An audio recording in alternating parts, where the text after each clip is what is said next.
아멘. 네, 방금 소개받은 장재명 파트리치오 신부고요. 예, 저는 지금 가톨릭 센터 부관장으로 재직 중이고, 아까 신부님 말씀하셨지만 지난 판공 때 그냥 밥을 먹다가 그 밥 먹다 이 얘기가 왜 나왔는지 모르겠지만은 바오로 사도의 영성에 대해서 이렇게 얘기가 나오고, 또 제가 교부학을 해서 그럼 교부들이 바오로 사도를 어떻게 또 바라보고 이해했는가. 그러니까 그냥 바오로 사도의 영성이라기보다는 이제 교부들이 해석하고 이제 바라본 바오로 사도의 영성에 대해서 강의를 이렇게 2번 하게 됐습니다. 그래서 교부라는 말 혹시 들어보셨어요? 그래도 누가 와서 좀 했나 보네. 예, 교부들이 바오로 사도에 대해서는 아주 특별하게 사실 바오로 사도는 교부들에게는 예수님 다음으로 이제 스승님이었죠. 예수님은 유일한 스승님이잖아요. 근데 바오로 사도는 굉장히 특별한 또 스승이라고 할 수 있죠. 여러분 신약 성경에 보면 복음서는 4개밖에 없잖아요. 근데 바울의 편지는 몇 개예요? 10개가 넘잖아요. 복음서 4개뿐인데 바울의 편지가 훨씬 많잖아요. 일단 숫자로 볼 때. 그리고 바오로는 12사도에 들어갑니까? 안 들어갑니까? 안 들어가죠. 그럼 지금 몇 분은 지금 헷갈리는 것 같아요. 바오로가 왜 안 들어가지? 이런 분이 있는 것 같은데 12사도에는 안 들어가죠. 그런데 항상 바오로 사도 앞에는 사도란 말이 붙잖아요. 그죠? 사도 바오로 대축일, 사도 바오로의 회심축일. 얼마 안 남았죠? 우리 어제부터 다음 주일까지가 무슨 주간이죠? 일치주간이죠. 이거 왜 나온 거죠? 바오로 사도의 회심축일 1월 25일 그 기점으로 하는 거죠. 사도 바오로는 12사도가 아니지만 사도라고 불리는 특별하죠. 12명 합친 거랑 바오로 하나를 놓고 볼 때 12사도도 바오로만큼 편지를 남기지 못했죠. 베드로가 몇 개 남겼어요? 2개.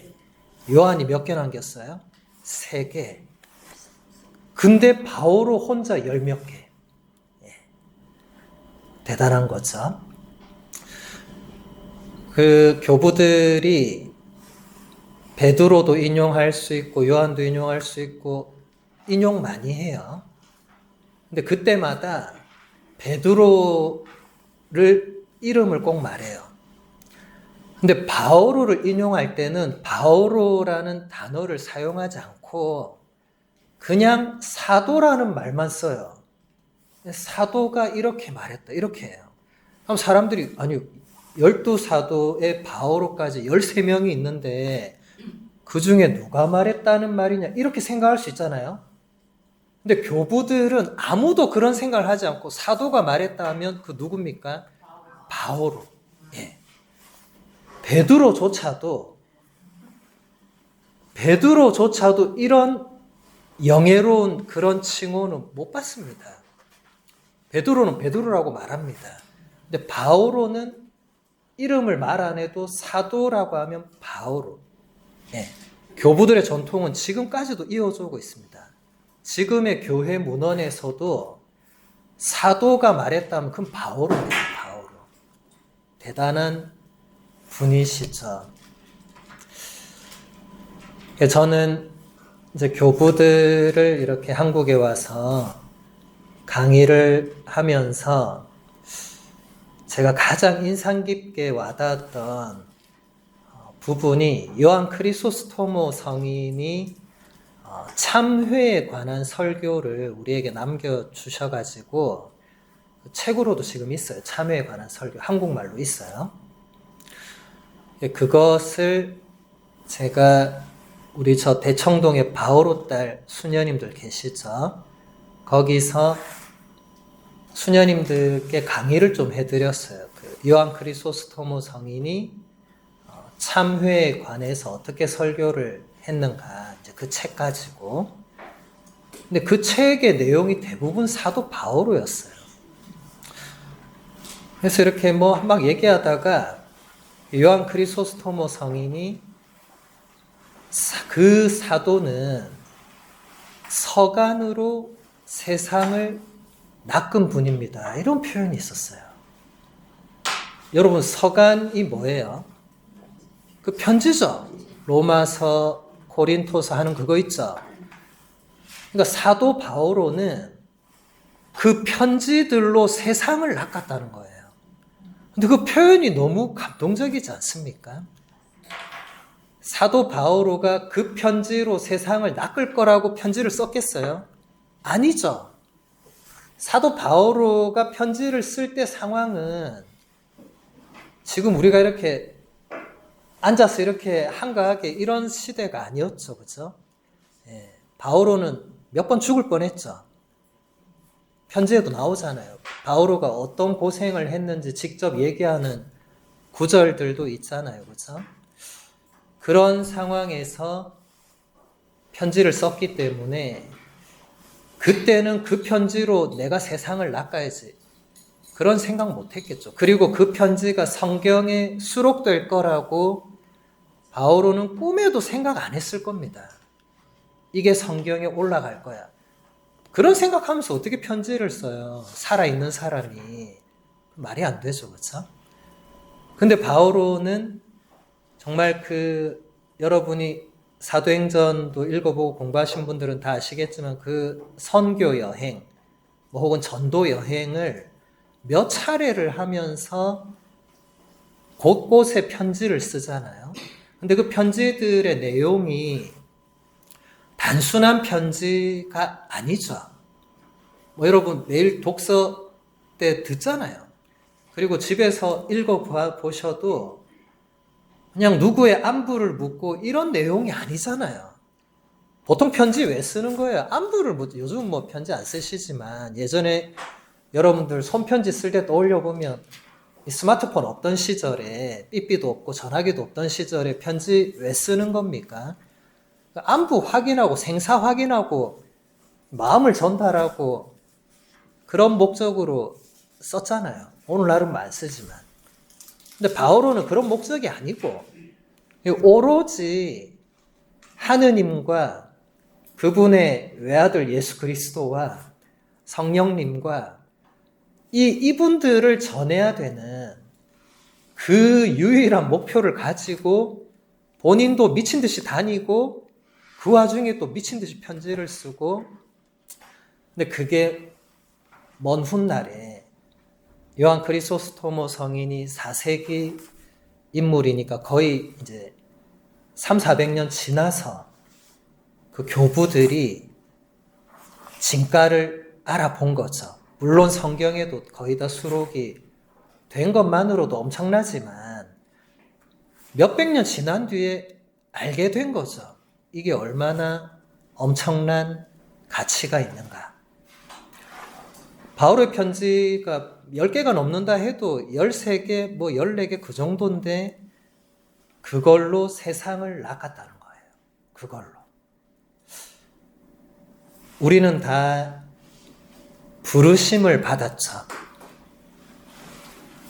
교회라는 말 자체가 부르심과 연결되거든요. 여기 다행히 칠판이 있는데 이게 우리가 교회를 뭐라고 하죠? 이게 갑자기 제가 이태리어로 일단 이태리어 써볼게요. 이태리어로는 이제 피에자라고 하고 영어로 뭐라고 하죠? 철치라고 하죠, 그죠? H. 이게 갑자기 라틴어로 교회가 생각이 안 나요. 예, 에클레시아. 에클레시아 에클레시아라고 하죠. 예. 이 에클레시아가 이제 이렇게 가는 거죠. 이렇게. 예. 다 어간이 비슷하죠. 예. 이게 이 에클레시아는 이제 그리스어에서 온 거예요. 에크 하면은 그리스어로 에크라는 전치사하고 클레시아는 그리스어로 이 칼레오라는 동사가 이제 저렇게 명사화되는 거거든요. 이제 칼레오라는 이 동사가 부르는 거예요. 예.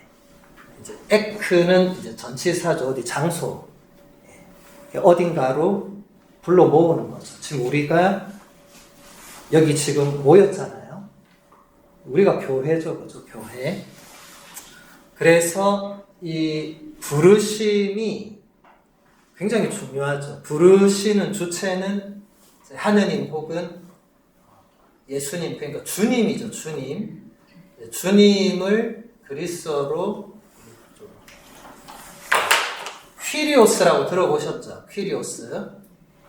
안 들어보셨어요? 네, 퀴리오스. 퀴리오스, 퀴리에 하면 퀴리에 엘레손 이런 말 들어보셨어요? 네. 이게 뭐죠? 주님 자비를 베푸소서라는 그리스어죠. 퀴리에 하면 이제 이게 주님이죠, 주님. 이 단어도 여기에 다 영향을 주죠. 그러니까 주님의 이름으로 모인 공동체, 백성, 이게 교회인데, 이 부르심, 이것을 이제 사도 바오로가 정말 명확하게 설명을 편지에서 다 이렇게 하고 있죠. 사실 12사도는 여러분 12사도의 출신을 대부분 알죠. 가장 많은 사람이 뭐였어요? 어부였죠. 그 시대의 어부들이 학교를 다녔겠어요? 안 다녔겠어요? 안 다녔죠. 바오로는 그 시대의 최고의 천재였어요. 시대의 천재가 가끔씩 나오거든요. 사도 바오로는 그 시대 최고의 천재였어요. 최고의. 예. 12명 IQ를 다 합쳐도 바오로를 능가할 수가 없는 거죠. 그래서 12명은 바오로처럼 활동을 할 수는 없고 대신 다르게 활동하죠. 근데 이 역할은 바오로가 하죠. 바오로 다음에 그 다음 또 뛰어난 천재가 오리게네스라는 천재가 있었고 그 다음에 아우구스티노라는 이제 역사상 가장 위대한 천재가 나오죠. 네, 뭐 그 뒤에도 천재적인 인물들이 간혹 이제 있고 이제 이런 분들을 하느님께서 불러서 쓰시는데 바오로도 본인이 이렇게 쓰일 거라고 전혀 생각을 안 하고 살던 인물이었죠. 원래 바오로는 뭐 하는 사람이었어요? 바리사이 중에 바리사이였고 스테파노를 죽일 때 거기서 같이 선동했던 인물이고 다른 그리스도인들도 다 같이 스테파노처럼 잡아 죽이려고 난리쳤던 인물 아닙니까? 그렇죠? 네, 그런 인물이 완전히 바뀌게 되는 그래서 그 바오로 사도를 우리가 이 두 번에 걸쳐서 보게 되는데 사실 그 두 번에 걸쳐서 어떻게 다 볼 수가 없겠죠. 또 교부들이 한두 명이 아니고 지금 제가 예를 든 아우구스티노, 오리게네스 뿐만 아니고 교부들만 해도 몇백 명인데 뭐 다 볼 수는 없겠죠.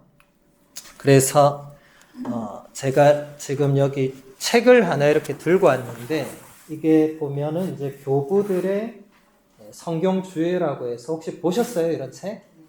예. 이게 한 5만 원 돈 하네요. 예.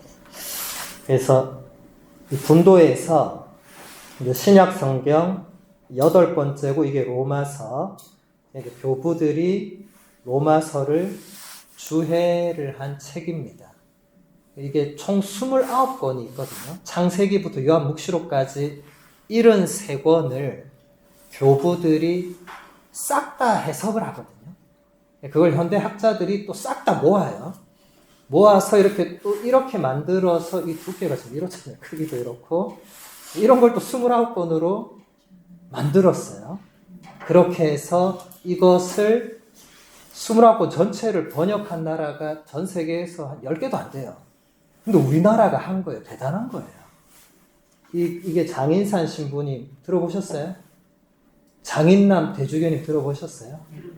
예, 장인남 대주교님, 장인산 신부님 형제죠, 형제. 청주교구. 예, 한 분은 주교님, 한 분은 신부님이고, 뭐 다 은퇴하셨지만. 그 다음 한동일 이분 들어보셨죠? 예, 이런 분들이 이제 번역을 하신 거죠. 예. 저는 하려고 보니까 벌써 다 끝났더라고요. 예, 그래서 저는 이거 번역은 안 했고 저는 다른 거 이제 번역하고 있는데 아무튼 이런 책이 있고 그래서 이 책들을 제가 이제 오늘은 일단 오늘과 다음 주는 로마서만 좀 볼 거예요. 왜냐면 뭐 13개 편지를 막 훑고 이렇게 하면 그건 사실 좀 의미가 없고 그냥 한두 개라도 제대로 보는 게 도움이 되고 나머지 필요한 것은 여러분들이 이제 사서 보시거나 그렇게 하시는 게 좋을 겁니다.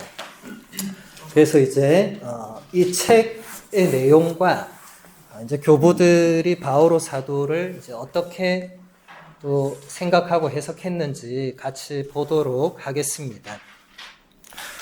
로마서라는 이 편지, 그 저자 문제에 관해서 고대나 현대의 모든 주석가들은 사도 바오로가 이 편지의 저자라고 하는 것에 동의하고 있습니다. 또 바오로가 이 편지를 선교 활동 후기에 곧 소아시아와 그리스 일대를 돌아다녔던 그 유명한 설교 여행 후에 그러나 마지막 예루살렘 여행 전에 이 편지를 썼다는 것에 동의합니다. 편지 안에 이런 사실들을 확인할 수 있는 정보가 충분히 들어있고 바오로가 이 편지를 쓸 때 코린토에 있었다는 것도 거의 확실합니다. 이 편지를 저술한 정확한 시기는 알 수 없지만 대략 기원 후 55년에서 57년으로 추정합니다. 여러분, 복음서는 언제 쓰이죠? 복음서 중에 가장 먼저 쓰인 게 뭐죠? 마르코죠. 마르코 복음서가 언제 쓰였죠? 예, 기원 후 70년경. 그 다음 뭐가 쓰이죠? 마테오와 루카가 비슷한 시기에 쓰이죠. 그게 기원 후 80년경. 그럼 이제 뭐 남았죠? 예, 요한. 요한은 기원 후 100년경에 쓰였습니다. 예. 제가 말한 게 아니고 학자들이 다 이렇게 한 거예요. 근데 로마서가 지금 몇 년이라고 했죠? 예, 55에서 57년. 비교를 해봐도 벌써 40년 차이가 나죠, 그렇죠? 예. 그러니까 사도 바울의 편지가 왜 중요한지는 벌써 여기서도 나오죠. 훨씬 가까운 거예요. 예수님의 죽음과 부활의 시기적으로도 가까운 거예요. 이건 중요합니다. 여러분, 교부가 왜 중요한지 아세요? 시간적으로 가까워서 그렇습니다. 예수님과. 교부라는 이 말이 교회 아버지란 말인데 모든 성인들을 교부라고 하지 않습니다. 예를 들어서 토마스 아퀴나스 성인 같은 분 있죠? 교부일까요? 아닐까요? 아닙니다. 토마스 아퀴나스 성인은 기원 후 13세기 인물입니다. 교부가 아닙니다. 교부는 기원 후 7세기에서 8세기까지로 한정되어 있어요. 네. 그러니까 시기적으로 한정되어 있습니다. 이 시기를 지나면은 교부가 아니에요. 뭐 위대한 성인이고 학자고 토마스 아퀴나스나 알베르토나 보나벤투라 뭐 이런 아주 정말 뛰어난 그 중세 신학자들은 교부가 아닙니다. 그냥 중세 신학자들이에요. 물론 뛰어나지만. 그러니까 이 시간적인 이것도 굉장히 중요합니다. 여러분이 AD는 뭐의 약자인 줄 아세요? 라틴어로 안누스 도민이라고 해서 여기서 A와 D를 가져온 겁니다. 라틴어로 안누스 하면 해. 2026년 할 때 그 년. 네. 그리고 도미니는 뭔지 아시죠? 도미누스 하면 주님이죠. 그죠? 그러니까 주님의 해. 그러니까 이게 무슨 말이겠죠? 주님께서 탄생하신 해. 그럼 그 앞에는 뭐라고 하죠? BC라고 하죠. 그죠? 네. BC는 뭐의 약자일까요? 이건 영어입니다. before Christ. 그러니까 그리스도께서 오시기 전. 네. 그러니까 BC 300 하면 그리스도 탄생 이전 300년. AD 300 하면 그리스도 탄생 이후 300년. 그까지 300년까지 하면 3세기. 그죠? 그전은 기원전 3세기. 이렇게 되겠죠. 네. 그래서 일단 저자 문제에 대해서 학자들이 사도 바오로가 직접 쓴 게 맞다고 이제 확인을 해주는, 왜냐하면 뭐 저는 성사학자는 아니지만 성사학자들이 연구를 해보니까 어떤 편지는 사도 바오로 이름은 들어있는데 바오로가 직접 쓴 건 아니고 뭐 이런 것도 있는 거예요. 근데 적어도 로마서는 바오로가 정말로 썼다. 코린토에서. 또 55년에서 57년, 그리고 여기 막 상세한 정보를 다 알려주잖아요. 그렇죠? 네.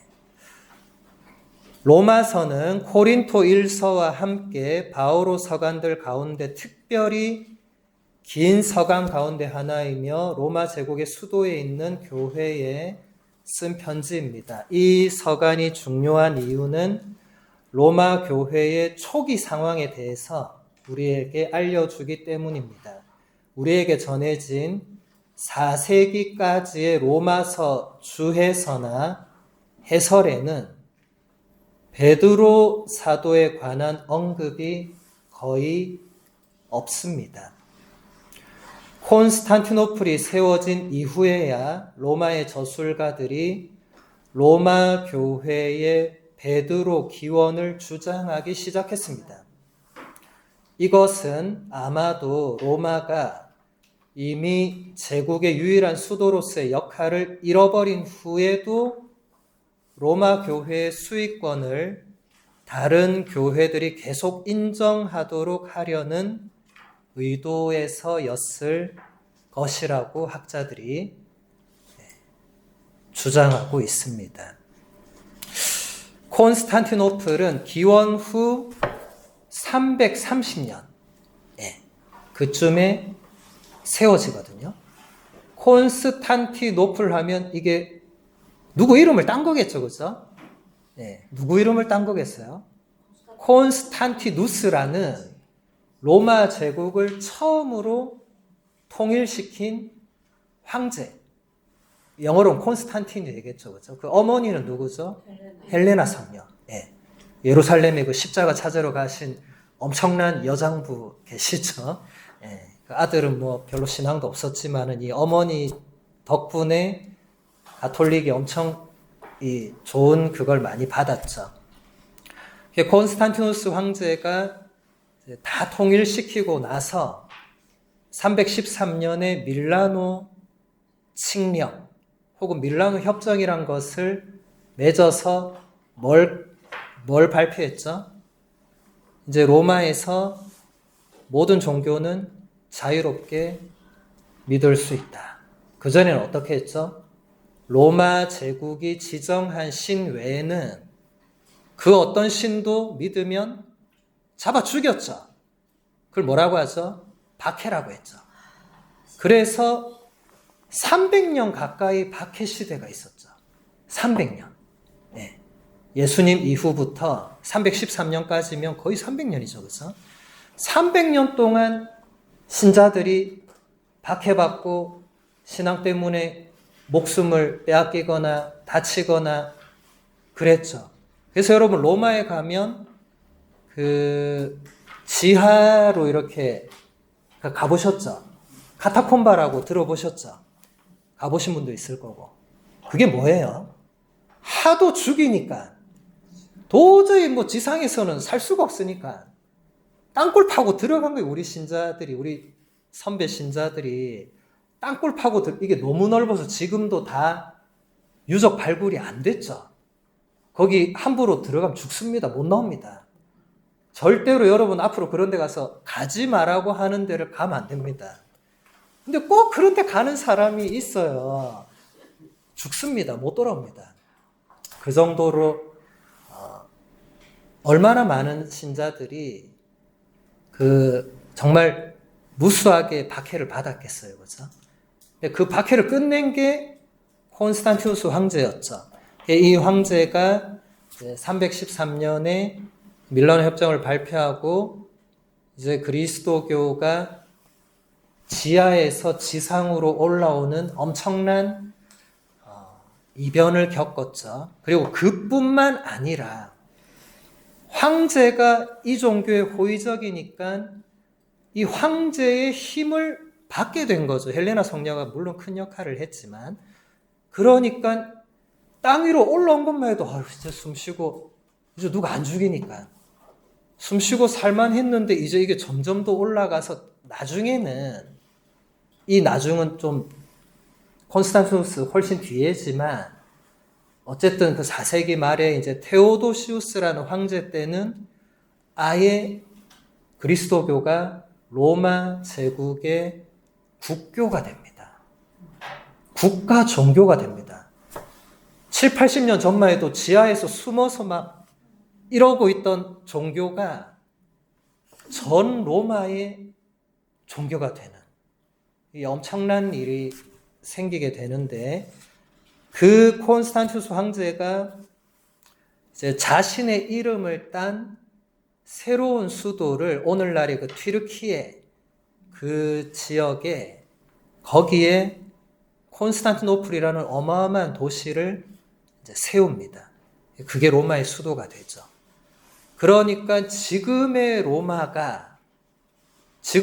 그때도 로마고 지금도 로마죠. 지금의 로마가 이제 콘스탄티노플과 경쟁하게 되는 이제 그런 모양새를 갖추게 된 거죠. 그러다 보니까 이 로마 교회에 원래 베드로 이런 얘기가 잘 없었는데, 그때부터 교부들과 혹은 교부들과 비슷한 역할을 했던 분들이 이제 로마 교회의 중요성, 베드로 사도와 바오로 사도가 로마에서 순교를 했고 그때부터 쭉 이어져 온 이제 이런 것들을 이야기하기 시작했다는 거예요. 근데 정작 이 사도 바울의 로마서에는 그런 얘기는 전혀 없습니다. 네, 이제 그걸 말하는 겁니다.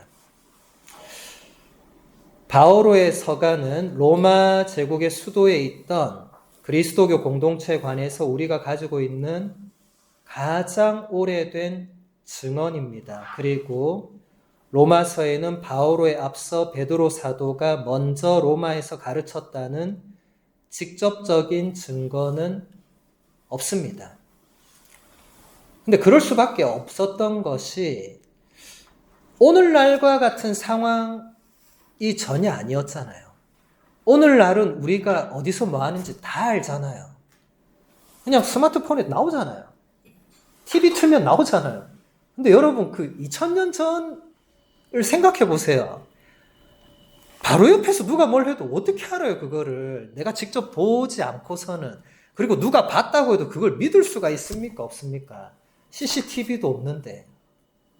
모르잖아요.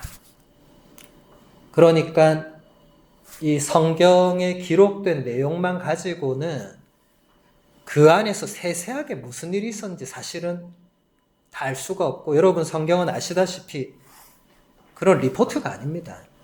성경은 그냥 그 시대 상황을 그냥 오늘날 기자들이 이거 이렇게 해가지고 신문에 보도하듯이 그런 책 아니죠. 성경 자체가 하나의 신학 서적들이죠. 그러니까 의도가 다 있는 거예요. 그러니까 그 의도에 맞지 않는 내용은 당연히 없죠. 예를 들어서 여러분 복음서에서 예수님이 아침에 세수를 했다 이런 표현이 있습니까? 없습니까?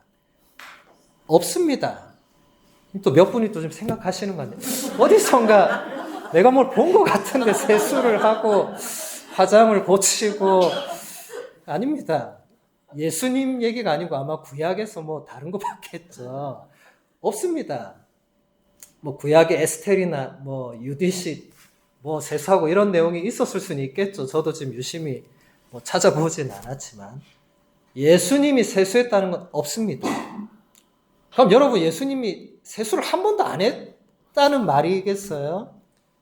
그건 아니겠죠. 근데 그게 왜 없을까요? 그게 복음서 저자들한테는 그게 중요한 게 아니라는 거예요. 예수님이 세수를 했는지 안 했는지는 굳이 우리가 몰라도 되는 거죠. 우린 뭘 알아야 됩니까?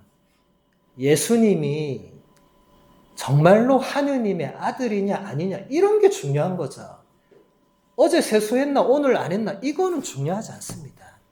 그러니까 사도 바오로는 베드로와 동시대 인물이죠.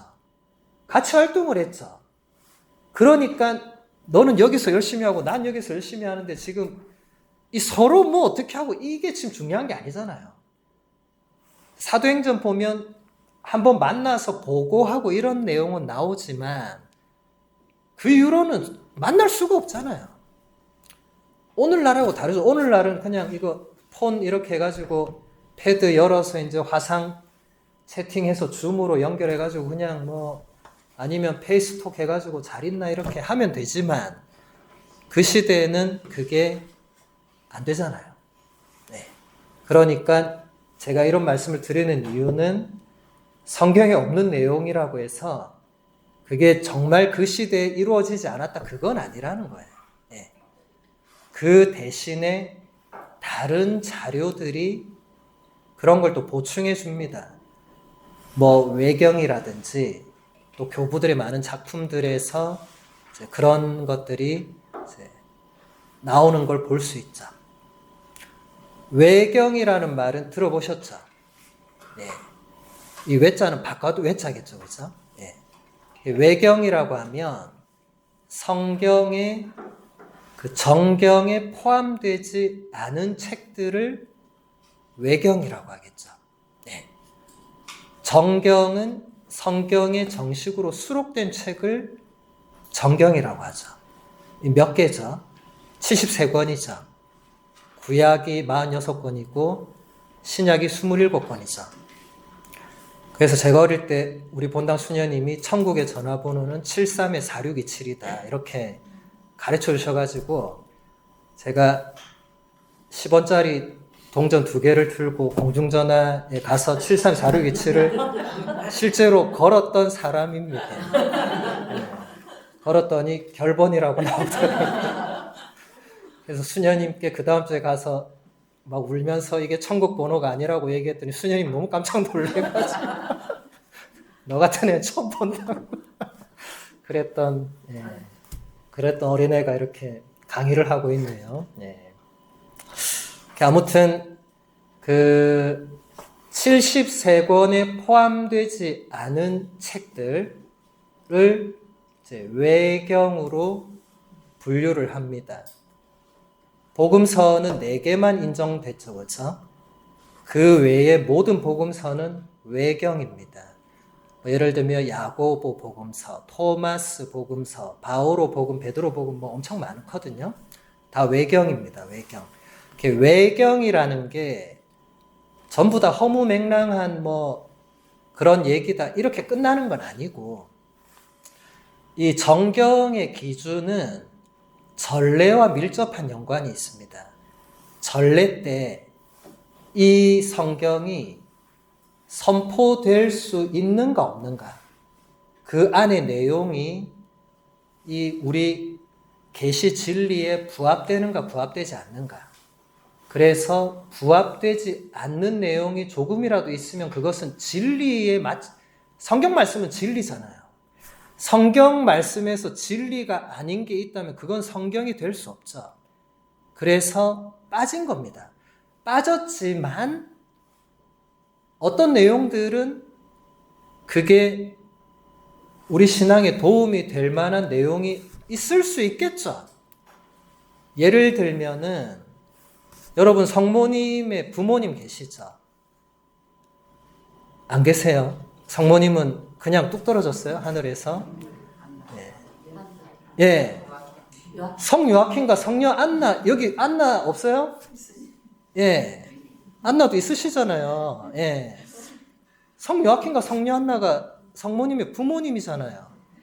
근데 그거 어디 나와요, 그거? 내복음서에 요아킴, 안나 이름 본 적이 있습니까? 안 나옵니다. 바울의 편지에 요아킴, 안나가 나옵니까? 안 나옵니다. 어디 나올까요, 이게? 어디 나오길래 성모님의 부모님이라고 우리가 7월 26일 날 미사까지 드리잖아요. 기념일입니다. 두 분을 공경하죠. 이거 어디 나올까요? 예, 외경에. 예, 이게 야고보 복음서에 나옵니다. 예, 야고보 복음서는 성모님의 어린 시절을 아주 상세히 묘사합니다. 근데 이게 정경에 들어가지는 못했어요. 이게 정경에 못 들어간 가장 큰 이유는 예로니모 성인이 반대했어요. 이거는 아니다. 예.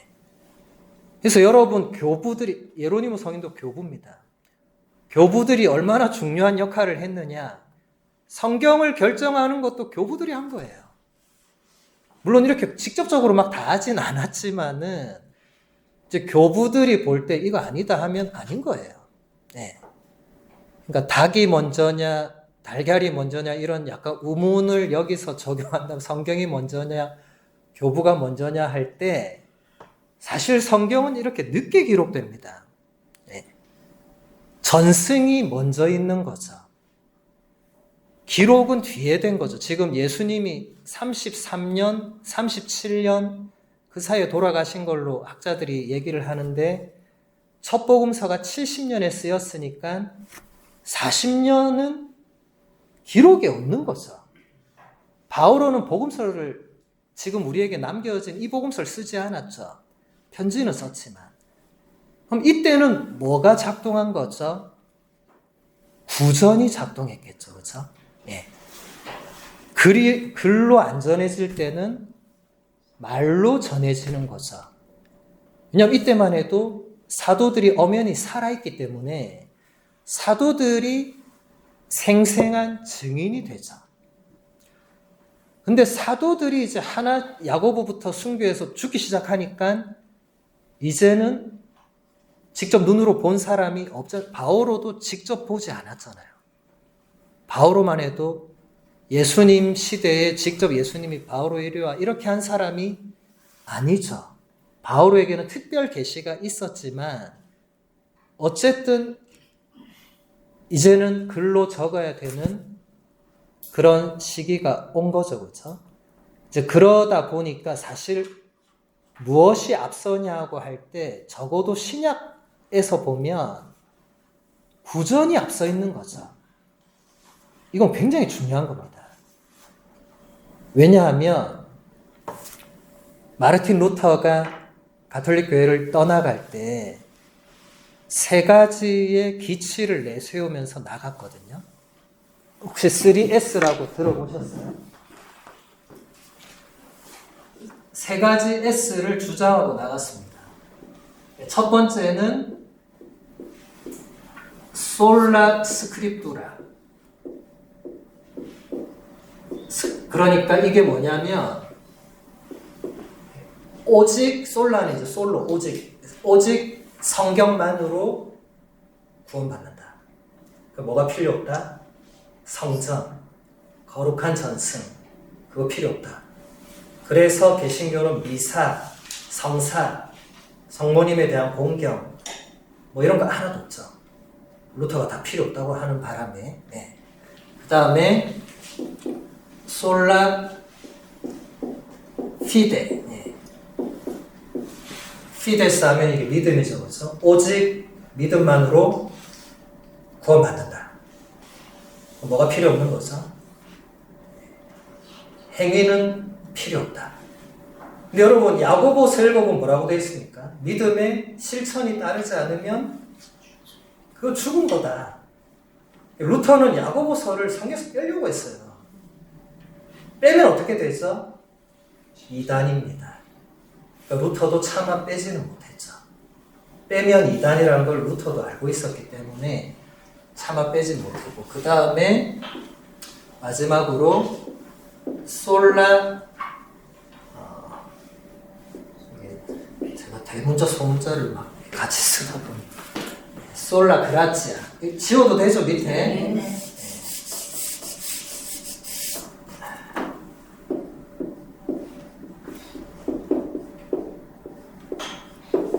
그라치아 여기 혹시 그라시아 있어요? 그라시아? 아무도 없어요? 네. 그라치아 하면 영어의 그레이스 은총이죠. 그렇죠? 오직 은총만으로 구원받는다. 네. 그때 저 첫 번째가 이제 솔라 스크립투라 그러니까 성경만으로 구원받는다. 근데 그 성경을 교부들이 정했는데 그러면 어떻게 되는 거예요? 예, 모순이 있죠, 그렇죠? 예. 우리가 뭐 다른 종파까지 지금 뭐 깊게 파고들 건 아니고 어쨌든 중요한 것은 이 전승이라는 이 교부들이 굉장히 중요한 역할을 합니다. 여러분 계시라는 말 들어보셨죠? 계시. 예. 계시가 뭐예요? 하느님께서 당신 자신을 인간에게 보여주고 알려주시는 그걸 말하는데 계시의 원천이 두 개가 있습니다. 하나가 성경이고 다른 하나가 성전이죠. 성전에서 가장 핵심은 이제 교부들의 증언입니다. 그래서 이것을 뗄 수가 없어요. 그래서 여러분 성경만 가지고 뭘 하면 개신교로 갈 위험이 크죠. 조심해야 됩니다. 그래서 여러분 성경 공부를 할 때 항상 조심해야 돼요. 왜냐하면 신천지고 온갖 사이비 이단도 성경을 들고 옵니다. 성경 들고 와서 같이 공부하죠. 그래요. 그래서 처음에는 그래 공부하면 좋지 하고 같이 공부하다 보면 이제 같이 휩쓸리게 되는 거죠. 왜냐하면 해석을 다르게 하기 때문에 그렇습니다. 그래서 제가 이 책을 들고 온 이유도 교부들의 해석은 교회의 정통 기준이 되는 거죠. 이렇게 해석하면 문제가 없는 겁니다. 근데 이렇게 해석하지 않으면 다 문제가 있는 거예요. 예. 뭐 제가 지금 뭐 신천지 이런 게 뭐 꼭 나쁘다 이렇게 말하는 게 아니고 잘 몰라요. 전 사실은 뭐 거기서 뭐 하는지. 근데 어쨌든 성경을 해석할 때 이 전통에 근거하지 않고 해석하면 문제가 발생한다. 반드시. 예. 우리나라의 이 좁은 한반도에 재림 예수가 50명이 있다고 TV에 나오더라고요. 본인이 재림한 예수, 제2의 예수라는 거예요. 네. 이런 주장이 다 어디서 나오는 거예요? 성경을 본인 마음대로 해석을 하는 거죠. 성경을 읽다가 본인이 도취된 거죠. 내가 아무래도 이거 뭔가 해야 될 것 같은데 이렇게 사명감에 불타올랐겠죠. 모르죠. 뭐 제가 뭐 그분들의 자세한 서사는 모르겠는데 그런 해석은 대단히 위험하다. 여러분 성경 공부하시고 할 때 해석은 마음대로 하면 안 됩니다. 제가 강의 때 자주 말씀드리는데 공부하는 건 좋죠. 개인 묵상도 좋죠. 근데 마음대로 해석을 하면 안 된다. 해석은 이렇게 정해져 있는 뭔가를 따라야 됩니다. 내 마음에 안 들더라도, 그 해석이 나한테 영 와닿지 않더라도 그것은 교회가 가르치는 대로 따라가야 됩니다. 로마서에서 바오로는 유대인과 그리스도인의 관계를 개약의 역사 안에서 고찰합니다. 또 이 서가는 교회 안에서 유대인들과 이방인들의 상황에 대해서 알려주기 때문에 대단히 중요합니다. 그 근본적인 사상은 다음과 같이 요약을 할 수가 있습니다. 유대인과 그리스도인의 관계는 이게 사실은 우리가 오늘 이 시간에 다룰 수는 없지만은 우리의 뭐라고 할까요? 뿌리라고 하긴 좀 그렇지만 어쨌든 원래는 유대교밖에 없었잖아요. 그리스도교라는 건 원래 없었죠. 예수님이 오시기 전에는 이스라엘 백성과 그들의 믿음밖에 없었죠. 그렇죠? 네. 그러니까 우리로 치면 뭐 뿌리에 가깝죠. 같은 성주 아브라함을 두고 있죠. 네. 그런데 이제 예수님이 오시면서 유대인들이 예수님을 받아들이지 않았죠. 구약에 예언된 메시아가 예수님이라고 받아들였으면 그냥 하나로 갔겠죠. 근데 받아들이지 않았기 때문에 유대인들은 지금도 예루살렘 서쪽 통곡의 벽에서 매일 통곡하고 있어요. TV에 보면 나오잖아요. 막 이렇게 그 랍비들이 막 이렇게 통곡을 해요. 가서 물어보면 이제 뭐 무슨 기도하냐, 메시아가 오라고. 유대인들은 아직도 메시아가 안 온 거예요. 계속 저렇게 통곡하겠죠. 그거 놔둬야 됩니다. 여러분 가서 괜히 아니야 메시아가 왔어 잘못 말하면 큰일 납니다. 예, 큰일 납니다. 그러니까 뭐 그런 사람은 아무도 없겠지만 제가 아까부터 그랬잖아요. 다른 사람들의 그 믿음, 종교, 뭐 신심 이런 거를 우리가 뭐 함부로 말하거나 해서는 안 되겠죠. 존중해야죠. 예. 존중해야 됩니다. 근데 어쨌든 그 초반에는 그리스도교 공동체라는 게 명확하게 이렇게 분리되어 있지 않았겠죠. 그냥 바오로 본인이야말로 바리사이 중에 바리사이, 독실한 유대인 중에도 최고의 독실한 사람이었기 때문에 그런 바오로가 예수를 메시아 그리스도로 선포하니까 사람들이 쟤 왜 저래? 이렇게 된 거잖아요. 네. 이제 그 초반에는 이 접점이 불분명했겠죠. 근데 그러다가 점점점 그리스도인들이 유대인들의 회당에서 쫓겨나죠. 그 흔적이 요한복음서 이런 데 보면 나오죠. 요한복음서에 보면 이제 회당에서 예수에 대해서 뭐 얘기하면 쫓겨났다 이런 게 있어요. 그거는 그 예수님 시대에 그런 게 아니고 후대에 그 상황이 거기 들어간 거거든요. 이렇게 점점 분리되는 그 과정에서 사도 바오로가 볼 때는 본인도 핏줄은 유대인이고 근데 이 그리스도인과 유대인이 이게 하나가 돼야 되는 거잖아요. 예수님이 왔다고 해서 이 둘이 그냥 갈라지면 안 되잖아요. 바오로는 모든 편지에서 유대인들과 그리스도인들의 그 일치에 대해서 계속 얘기를 합니다. 하나가 돼야 된다고. 네.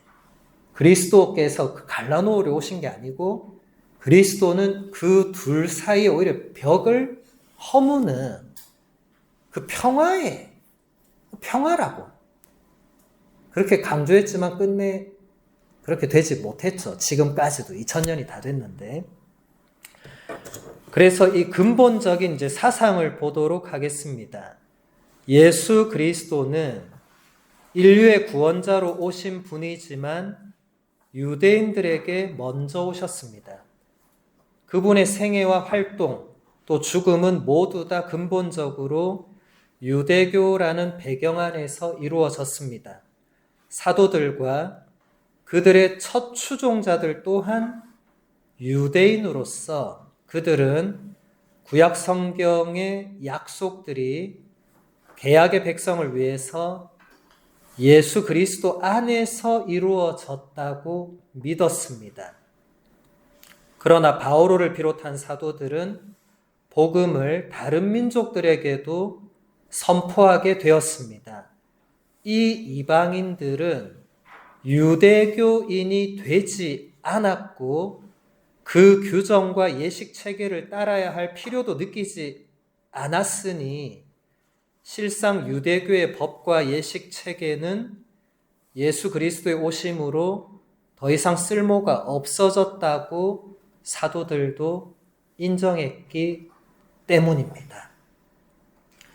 여러분, 사도행전이나 바울의 편지들 읽어보면 이제 할례를 받아야 되냐 안 받아야 되냐, 율법에서 금지하는 음식을 먹어야 되냐 안 먹어야 되냐, 이제 이런 걸로 막 논쟁을 해야 하니까 베드로가 내가 환시 중에 꿈에 이렇게 환시 중에 무아지경 중에 갑자기 이렇게 하늘에서 막 짐승들이 내려왔는데 하늘에서 베드로야 이거 먹어라 하고 이렇게 소리가 들려와가지고 아유 주님 안 됩니다, 이거 다 율법에서 금지하는 그런 건데 먹으면 안 됩니다 했더니 이제 더 이상 그런 거 없다.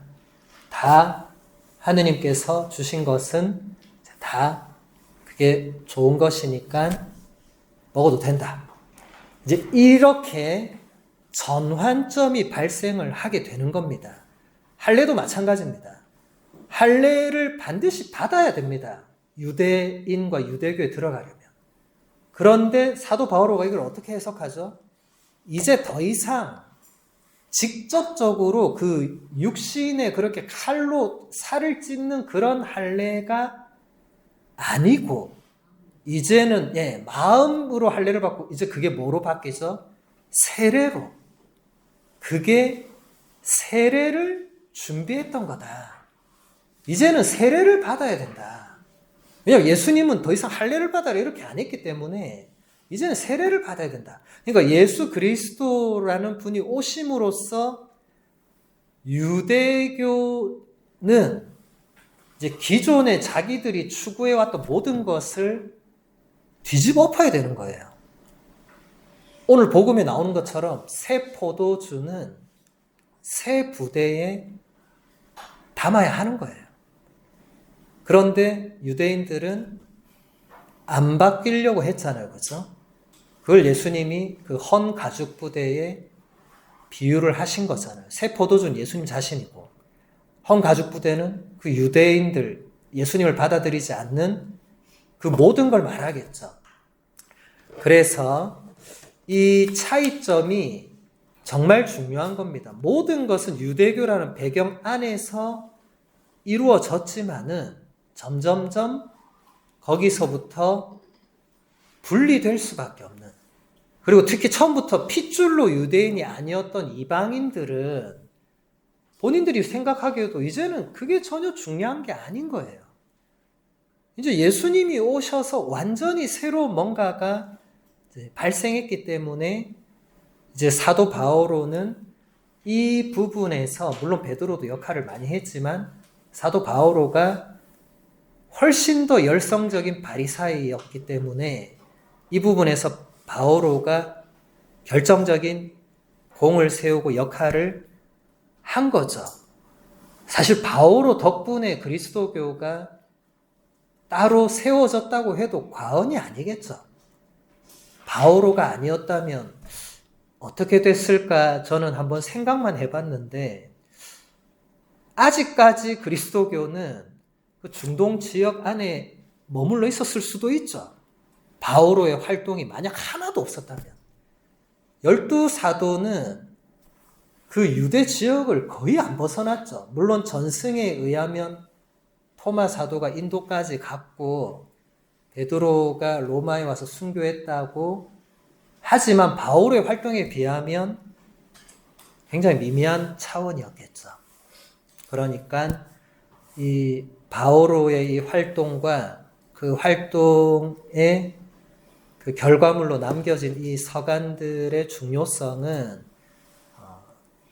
굉장히 엄청난 겁니다. 계속 본문 보면 유대인들은 자기 조상들의 전통을 자랑스럽게 여겼습니다. 지금도 마찬가지고 어떤 사람들은 새로 믿음에 든 사람들보다 자기들이 더 우월하다고 생각을 했는데 이것은 그 수많은 개종자들이 복음서에 나오는 구약 성서적인 배경을 잘 모르거나 전혀 알지 못했기 때문입니다. 그러나 자신들의 우월성을 주장하는 유대인들의 영적 상태는 따지지 않고 육체적으로 아브라함의 후손이라는 사실 자체가 중요한 장점이라면 이방인들이 어떻게 교회 안에서 편안함을 느낄 수 있었겠는가? 아브라함의 믿음을 따르는 것이 육체적으로 그의 후손임을 주장하는 것보다 더 중요하지 않겠는가? 바오로가 이런 부분을 로마서에 그대로 기록합니다. 이제는 육신으로 아브라함의 후손이냐 아니냐는 더 이상 중요하지 않다. 그러면 여러분 태어날 때부터 유대인이 아닌 사람은 죽었다 깨어나도 거기 들어갈 수가 없는 거예요. 물론 할례를 받고 하면 되겠지만은 이런 문제들이 발생했다는 겁니다. 기존 유대인 중에 그리스도교로 개종한 사람들이 아예 유대인이 아닌 제3의 그 민족, 이방 민족들이 그리스도교로 들어왔는데 무시한 거죠. 너네는 구약도 몰라, 아브라함도 몰라, 야곱의 우물도 몰라.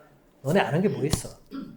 그러니까 새로 들어온 사람들은 아니 나는 예수 그리스도를 믿고 따르고 그렇게 하려고 왔는데 아브라함의 글 어떻게 내가 다 알 수도 없고 또 나는 핏줄로는 전혀 유대인이 아닌데 그러니까 결국 충돌이 생길 수밖에 없는 거죠. 여러분 오늘날도 이런 충돌이 우리 교회 안에서 있을 수 있죠. 제가 절대로 다대성당을 예로 들어서 하는 말은 아닙니다. 다대성당이 그렇다는 게 아니고 오늘날도 있을 수 있죠. 여러분 이런 건 매우 조심해야 됩니다. 새 신자가 이제 예비자 교리 받고 새로 신자가 됐어요. 뭘 알겠어요. 예비자 교리 6개월 아무리 열심히 했어도 뭘 알겠어요. 근데 기존 신자들이 아무것도 모르고 무시한다거나 그러면 어떻게 되겠습니까? 3개월 안에 떠나겠죠. 네. 아니 내가 밖에서는 이래 잘 나가는데 성당에 왔더니 이것도 모르네 이것도 모르네. 당연히 모르는 건데 그럼 안 되겠죠. 그래서 여러분 새 신자들 오시면은 따뜻하고 친절하게 잘 모르는 것 좀 잘 알려주시고 제가 이런 얘기하니까 또 어떤 신자들은 신부님 우리도 아무것도 몰라요 이렇게 또 너무 솔직한데 이렇게 얘기를 하시는 분들도 있던데 저는 이렇게 강의를 다닐 때마다 아무것도 모른다는 말을 딱 들으면 참 많은 생각을 합니다. 예. 참 제가 어쨌든 사제들이 교육과 지도를 해야 되잖아요. 그러니까 그 책임이 있잖아요. 책임이. 예. 몸이 10개라도 모자라겠구나. 그런 생각이 들고 사실 이 공부라는 게 그렇습니다. 저도 늘 공부하고 여러분도 늘 공부하지만 공부는 하면 할수록 끝이 없잖아요. 이 정도면 됐다고 생각할 때는 조심해야 됩니다. 이제 교만의 유혹이 오는 때거든요. 저도 몇 번 그런 때가 있었어요.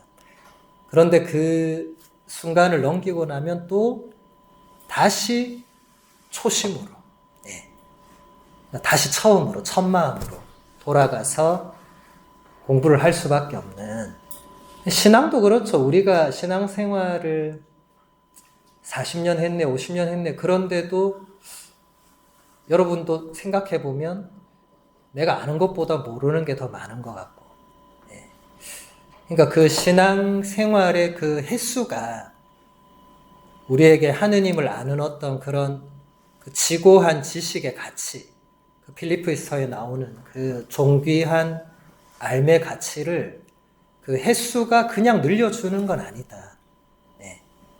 물론 그렇다고 짧게 한 사람이 그 횟수를 다 채울 수는 없겠지만 제가 말씀드리고 싶은 것은 우리는 언제나 겸손한 마음으로 또 배우고 또 배워야 된다. 네. 제가 공부하는 사람이어서 이런 말씀을 드리는 건 아닙니다. 우리가 하느님에 대해서 사실 알아봤자, 죽을 때까지 알아봤자 얼마나 알겠어요? 제 생각에는 장님이 코끼리 다리 만지는 수준도 안 될 겁니다. 그렇지만 그럼에도 불구하고 하느님에 대해서 알아야 되는 이유는 우리의 최종 목적이 그분을 만나는 거기 때문에 그렇습니다. 좀 알고 만나는 게 좋지 않겠습니까? 아예 모르고 가서 당신 누구세요? 이렇게 하면은 좀 그렇잖아요. 네. 그래도 조금 알고 만나면 좋겠죠. 그래서 그런 충돌이 있을 때는 겸손이 필요합니다. 사도 바오로는 그런 충돌의 지점에서 항상 겸손하게 다가갔죠. 사도 바오로의 그 위대함은 겸손함에 있다고 많은 교부들이 바오로를 칭송하는데 사실 모든 성인 성녀들의 공통점 중에 하나는 겸손이죠.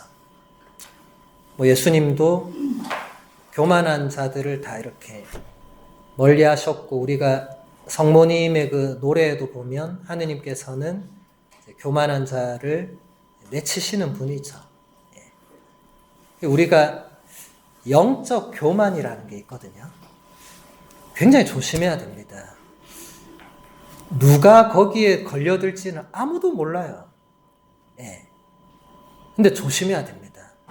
왜냐면 저도 말씀드렸잖아요. 저도 그런 이제 공부를 열심히 하다 보면 그렇게 되는 경우가 있습니다. 내가 이거 좀 경제에 든 것 같네. 조심해야 됩니다.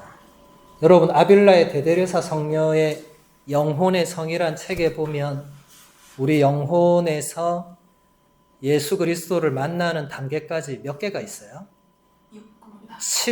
7공방까지 있죠. 그러니까 우리가 조금 자아도취된 순간은 1공방 상태인 거예요. 1공방. 그 읽어보시면 거기 다 나옵니다. 그 수준이 딱 첫 번째 그 성에 들어가서 처음 가면 그 수준이라는 거예요. 그럼 2단계, 3단계, 4단계는 근처도 못 간 거예요. 저도 영혼의 성을 읽고 저의 그걸 깨달은 거죠. 내가 지금 1공방에서 그것도 1공방 문도 열어서 지나간 것도 아니고 문 열고 그 앞에서 이제 어기적거리는 그 수준에 있는 거예요. 예. 그런 걸 깨달으면서 다시 겸손해질 때 이제 2공방 2단계로 갈 수 있는 거거든요. 예. 그래서 여러분들 항상 그 영적인 교만은 조심하셔야 됩니다. 여기서도 유대인들이 이 초심자들, 특히 이방인들을 무시했다는 거는 교만이 거기 깔린 거죠. 여러분 무시는 어떨 때 하는 거예요? 내가 최소한 쟤보다 낫다 할 때 하는 거죠. 그죠? 여러분 내가 최소한 저 데레사보다 낫다 이런 생각하면 영적 교만이 되는 거죠. 예. 조심해야 된다는 겁니다. 아마 여러분 중에 그런 생각한 분이 있을 수도 있어요. 제가 지금 여러분들에게 물어보진 않겠습니다만 조심해야 돼요. 저는 항상 강의할 때 그런 얘기를 많이 합니다. 비교하려면 저 옆집의 데레사랑 나를 비교하지 마라. 그러면 영적 교만에 빠질 수밖에 없다. 비교하려면 성녀 데레사랑 비교를 해라. 그러면 절대로 영적 교만에 빠질 수가 없다.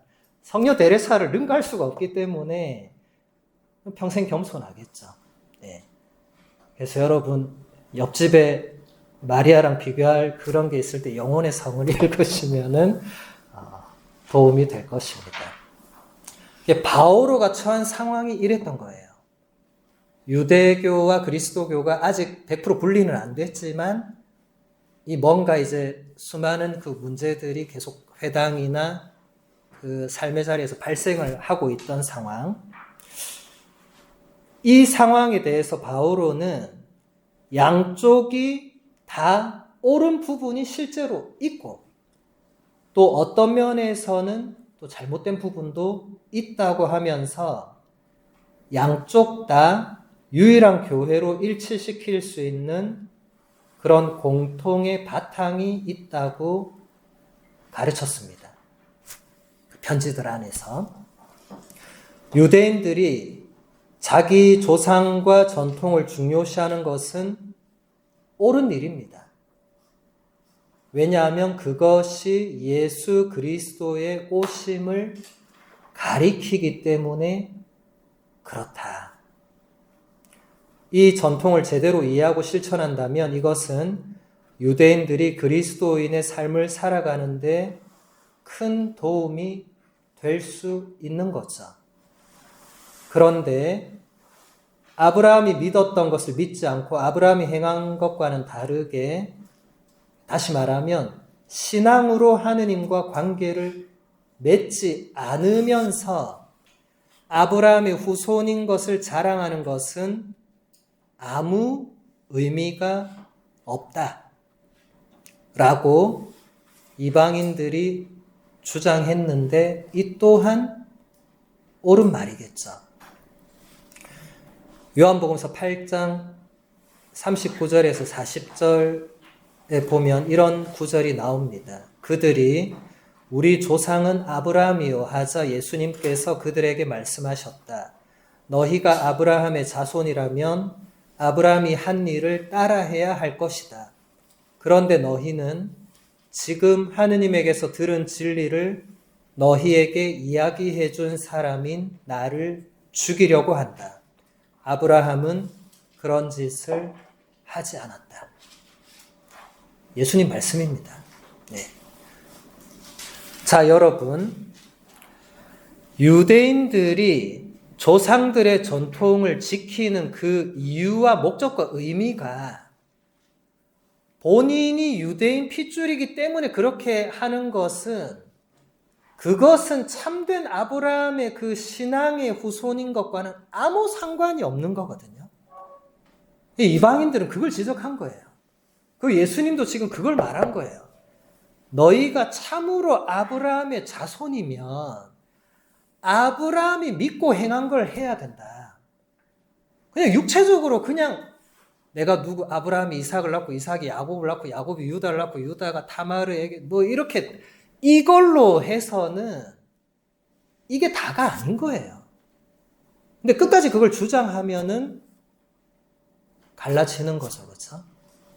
안타깝게도 유대교는 끝까지 그걸 주장하면서 결국 그 틀 안에서 더 넘어서지 못했죠. 그래서 지금도 유대인 그 핏줄 그 안으로만 들어가면 되는 거죠. 네. 그거 아니면 우리는 그들이 말하는 그 선민, 그 계약의 백성, 그 구원에 들 수가 없는 거예요. 이게 무슨 말이냐면 여러분 자녀들 전부 유대인하고 결혼시키고 그렇게 해야만 구원을 받는 거예요. 이게 무슨 보편적인 종교고 이게 무슨 하느님이 만민의 아버지로서 안 되죠. 그죠? 그러니까 바오로는 유대인들에게 이런 것을 말한 거죠. 편지에 다 나옵니다. 유대인들도 얼마든지 예수 그리스도를 믿고 받아들이면서 또 자신들의 전통도 충분히 지키면서 그렇게 아브라함의 후손으로 살아갈 수 있다. 네. 얼마든지. 예수 그리스도는 분열의 원인으로 오신 분이 절대로 아니라는 거예요. 그분은 그 모든 걸 일치시키러 오신 분이지 예수님 때문에 분열됐다는 건 예수님이 문제가 아닙니다. 여러분 집안이나 여러분 주위도 마찬가지예요. 예수님 때문에 뭐가 분열됐다 하면 그건 예수님 잘못입니까? 아니죠. 그걸 어떻게 받아들이고 어떻게 해석하느냐에 따른 그 사람의 잘못입니다. 여러분 이건 매우 신중해야 됩니다. 우리가 어떤 일에 대해서 판단을 하지 않을 수는 없겠지만 그 판단의 근거나 이유를 그냥 아무데나 갖다 붙이거나 이러면 안 되거든요. 무작정 종교 때문이다, 무작정 신앙 때문이다. 그 대단히 위험한 거예요. 그 성급한 일반화의 오류란 말 들어보셨죠? 그러니까 아무거나 그냥 갖다 붙인다고 그게 올바른 근거가 되지 않습니다. 그 사도 바오로는 타고난 천재였기 때문에 그런 거를 꿰뚫어 본 사람이에요. 그래서 유대인의 논리도 사도 바오로 앞에서는 이제 안 되고 또 이방인들의 일방적인 논리도 안 되는 겁니다. 사도 바오로는 그만큼 뛰어난 사람이었어요. 그 편지가 모든 걸 다 말해줄 수는 없겠지만 편지에 남아있는 내용만 보더라도 그리고 그것을 교부들이 어떻게 받아들이고 해석했는가만을 보더라도 정말 엄청난 인물이었습니다. 바오로 사도는 믿음이야말로 유대인과 이방인을 하나가 되게 하는 핵심적인 신학 원칙이라고 가르칩니다. 로마서에서 특히. 이것은 믿음을 통해서 우리가 하느님께 의로움을 인정받기 때문입니다. 로마서가 중요한 이유는 바오로 사도가 이 편지에서 그리스도교의 근본 원칙들을 잘 설명해 주기 때문입니다. 혈통이나 모세 율법의 준수를 통해서가 아니라 믿음에 의한 의화가 바오로의 그 논증, 바오로의 사상의 출발점이 됩니다. 이것을 제대로 알아듣기만 한다면 유대인과 이방인을 갈라놓는 장벽은 사라질 수 있습니다. 믿음은 혈통의 문제가 아니라 마음의 문제이기 때문입니다. 사실 여러분에게는 이런 내용이 좀 낯설게 다가올 수 있죠. 우리나라에서 뭐 유대인 회당이 다대성당 옆에 있다든지 뭐 그런 거 없잖아요. 그렇죠? 예. 그러니까 여러분에게는 그냥 그랬나 보다 이럴 수 있지만은 그 시대를 생각해 본다면은 엄청난 일이죠. 그 시대 주류는 유대인이잖아요. 유대인. 그러니까 주류를 등지는 행위. 여러분 사도행전 17장에 보면 바오로 사도가 그리스, 여러분 이번에 갔다 왔죠? 그 아테나 신전 갔죠? 예, 거기서 바오로 사도가 그 연설했던 거기도 다 봤죠? 아레오파고스. 예, 거기서 사도 바오로가 연설한 내용이 그리스어로 거기 돌에 새겨놓은 거 다 보셨죠? 그게 사도행전 17장 내용 그대로를 옮겨놓은 겁니다. 그리스어로. 사도 바오로가 그리스어로 거기서 연설을 한 거예요.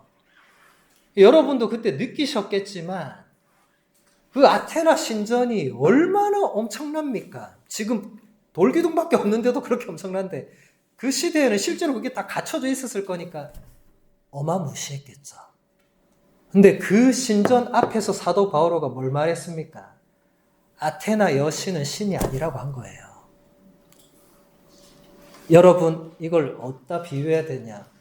남천성당 앞에서 예수 그리스도는 더 이상 하느님의 아들이 아니다 이렇게 교중미사 끝나고 나오는데 피켓 들고 있었던 거예요. 예. 사도 바오로는 그렇게 해서 몇 번 돌에 맞아 죽을 뻔하고 막 그랬잖아요. 그렇죠? 주류를 등진다는 것 아니어도 뭔가가 아니지만 아니라고 말할 수 있다는 이건 엄청난 용기를 목숨을 바칠 각오를 하지 않는 이상은 그렇게 못하죠. 여러분, 박해 시대에 순교자가 많았겠어요? 배교자가 많았겠어요? 배교자가 훨씬 더 많았습니다. 왜냐면 지금 이 자리에서도 제가 만약에 누가 갑자기 들어와가지고 너 죽을래? 배교할래? 하면 죽겠어요? 배교를 많이 하겠어요? 대부분 다 일단 배교를 하자. 그리고 다 떠나고 나면 다시 돌아서 열심히 믿어야지. 대부분 그러지 않겠습니까? 인간적으로. 네. 그런 분들이 훨씬 더 많았습니다. 뭐 인간적으로 보면 당연한 거죠. 저도 가끔씩 순교자들의 상황에 대해서 생각해보고 묵상해보면 저는 언제나 배교를 하고 있더라고요. 저는 바로 그냥 저는 돌아서겠습니다 하고 쉬운 문제가 아니죠. 목숨을 건다는 것은 쉬운 일이 아닙니다. 신부인 저도 그건 쉬운 일이 아니더라고요. 이게 바오로나 그 시대 그리스도인들이 목숨을 내놓고 사실은 그렇게 한 거죠. 어떻게 보면. 주류 유대인들이 할례를 받아야 된다 했을 때 바오로가 우리가 글자로 볼 때는 그냥 바오로가 그냥 이제 더 이상 육신의 할례는 필요 없다고 말했나 보다. 이렇게 받아들일 수 있지만 실제 그 상황에서 보면 그렇게 말하고 났을 때 그 후폭풍은 죽음입니다. 죽는 거예요. 그래서 여러분 성경을 읽거나 교부문을 읽거나 성인 성려전을 읽을 때 오늘날 이 시대 상황으로 읽으면 절대로 안 되겠죠. 여러분 안방에서 편안하게 이렇게 앉아서 이렇게 아니죠. 그 상황은 언제 죽을지 모르는 상황이죠. 목숨 내놓고 있는 상황이죠. 그래서 여러분 성경을 읽을 때 묵상할 때 이냐시오 영신수련 하신 분들은 다 배우셨겠지만 그 상상력을 최대한 활용을 해야 됩니다. 최대한 그 시대 상황을 본인이 만들고 들어가야 됩니다. 그 안에. 예를 들어서 예수님께서 자케오를 부르신 이야기, 이런 이야기 읽을 때 그냥 읽으면 뭐가 남아요? 그냥 예수님이 어느 날 우연히 자케오를 만나가지고 자케오 집에 가서 하룻밤 자고 잔치 벌이고 그랬나 보다. 남는 게 뭐가 있습니까? 아무것도 없습니다. 그 상황으로 들어가야 됩니다. 일단 자케오는 키가 작았다고 했잖아요. 뭐 얼마나 작았는지 성경이 몇 센치 안 알려주니까 알 길은 없지만은 적어도 나무 위에까지 올라갈 정도면 상당히 작았던 건 분명하겠죠. 대충 지금 여러분 중에 저를 보려고 선풍기 위에 올라가고 이런 사람 아무도 없잖아요. 근데 이 상황을 가정해 본다면 자케오는 저기 있는 거예요, 저기. 저기서 이렇게 보고 있으니까 예수님이 가다가, 자케오 이렇게 한 거죠. 그러면은 그 상황 안으로 들어가야만 여러분들이 자케오의 그 간절한 마음과 이런 것을 느낄 수 있는 거죠. 이제 예를 든다면 성경을 읽을 때도 마찬가지고, 그러니까 교부들 작품도 마찬가지고, 박해 시대를 염두에 두고, 그래서 저는 읽을 때 항상 목숨을 내어놓을 수 있는가 없는가를 생각하면서 읽는단 말이죠. 그러니까 이게 한 문장을 쉽게 못 넘어가는 겁니다. 여러분 성경은 그냥 술술 읽는 책이 아니거든요. 한 문장에서 멈춰가지고 이 문장과 이 단어를 가지고 씨름을 해야 되는 거죠. 살아계신 하느님의 말씀이 나의 돌같이 굳은 마음을 뭔가 깨부수려면 나도 뭔가를 해야 되겠죠. 내가 가만히 있는데 말씀이 그냥 가만히 있는 내 마음을 때리고 부수고 그런 일은 절대로 일어나지 않습니다. 간혹 일어나는 경우도 간혹 있던데, 정말 간혹. 그건 진짜 하느님의 큰 은총이죠. 근데 여러분 그런 일 일어나게 해달라고 기도하지 마시고 그런 일은 그렇게 요행을 바라면 안 되고 우리가 각자가 노력을 해야 되죠. 그래서 바오로는 그 다음 부분, 이제 믿음, 마음의 문제다. 그 다음 부분, 바오로는 이 편지의 뒷부분에서 의화 문제와 밀접하게 연관된 또 한 가지 문제에 대해서 말하는데, 이것은 선택 또는 예정에 관한 문제입니다. 이스라엘은 하느님께 선택된 백성으로서 문민족 가운데에서 부르심을 받아서 하느님의 계시를 보존하는 특권과 책임을 받았습니다. 이방인들에게 구원의 문을 열어준 예수님의 오심은 유대인들에게는 전통적인 믿음의 혼란을 가져왔습니다. 이스라엘 백성은 더 이상 하느님께서 보시기에 특별한 백성이 아닌 것인가? 유대인들이 받은 구약의 약속들은 이제 다 무효가 된 것인가? 이방인들이 이제 하느님의 새로운 선택을 받은 것인가? 여러분, 이런 질문들에 바로 답할 수 있는 사람은 없죠. 바오로 외에는 아무도 답할 수 없습니다. 바오로가 로마서에 답을 해놓은 거죠. 하느님의 그 선택과 그 하느님께서 이스라엘 백성을 이렇게 정하신 그 의미가 무엇이고, 그런데 예수님이 오셨는데 이건 또 어떤 의미가 있는가를 이제 유대인들에게 설명하는 거죠. 히브리 서간도 이제 그런 내용이 주를 이루죠. 히브리서라는 자체, 히브리인을 다른 말로 뭐예요? 이스라엘 사람이죠. 네. 여러분, 주님 순환 성지주일에 히브리 아이들이 올리브 가지 손에 들고 노래하잖아요. 그렇죠? 예. 그 유대 땅을 말하죠. 예. 이스라엘, 히브리 다 같은 말입니다. 예. 헤브레아 다 같은 말입니다. 그 사람들에게 이제 예수라는 이분이 오심으로 인해서 그동안 본인들이 추구해왔던 이게 흔들릴 수밖에 없죠.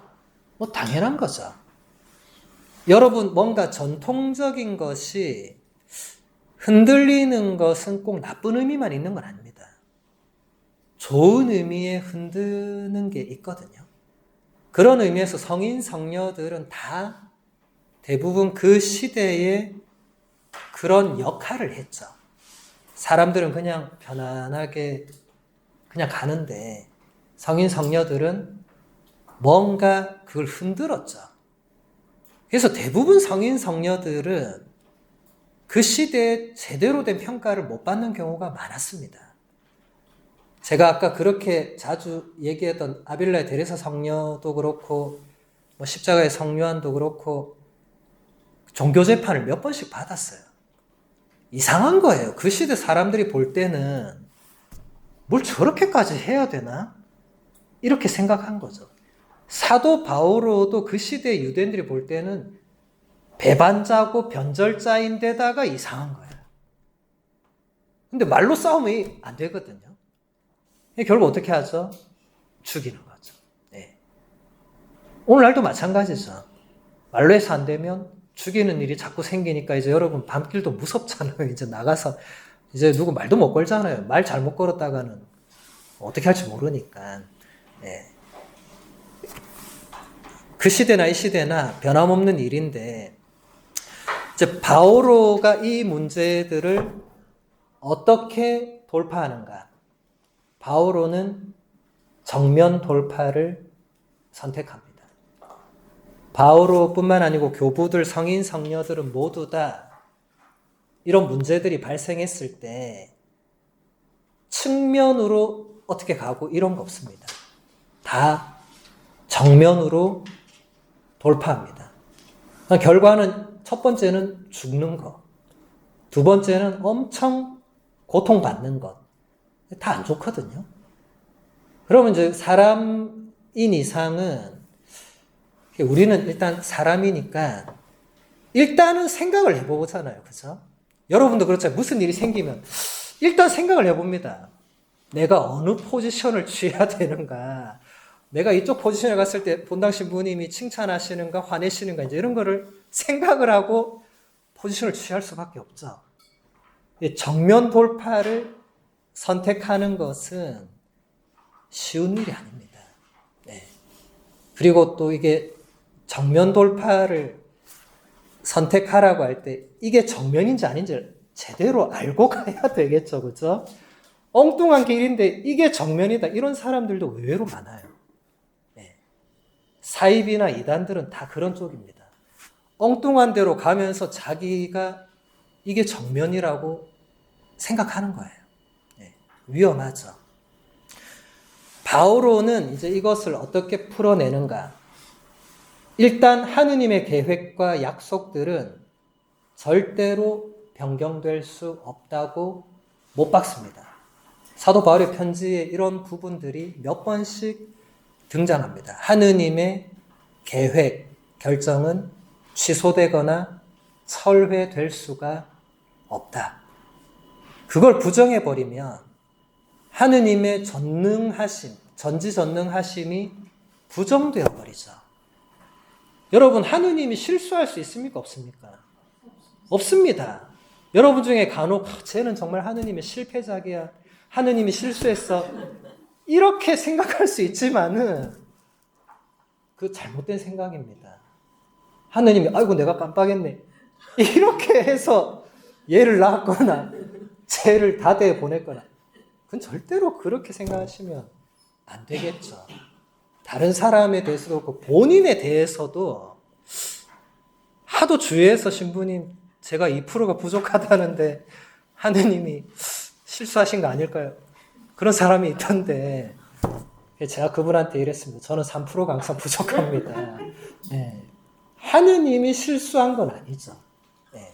제가 아까 얘기했죠. 무슨 탓을 하느님께로 그냥 갖다 돌리는 거 그것 상당히 오류라고 얘기했죠. 내가 책임이 있는 겁니다. 내가. 네. 그걸 하느님 탓으로 돌리면 쉬운 길이지만 그건 아니죠. 네. 고통도 마찬가지입니다. 여러분 고통이 닥쳤을 때 가장 먼저 찾는 게 하느님이죠. 하느님 나한테 왜 이러시냐고.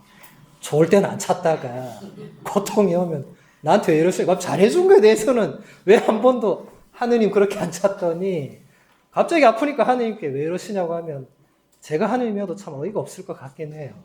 예. 그러니까 그런 것들이 다 우리가 너무 쉽게 그렇게 돌리는 거죠. 그렇죠? 예.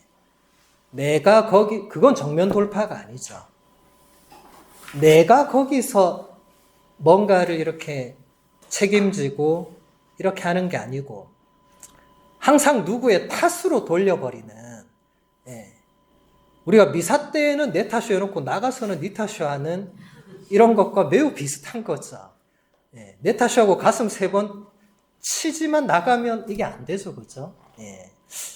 이게 우리가 바오로에게 또 교부들이나 성인 성녀들에게 배울 점들이 일단 이런 점에서도 배울 점이 많은 거예요. 뭐 다른 깊이 있는 뭐 신학이나 사상도 배울 게 많겠지만은 나머지 조금만 더 보겠습니다.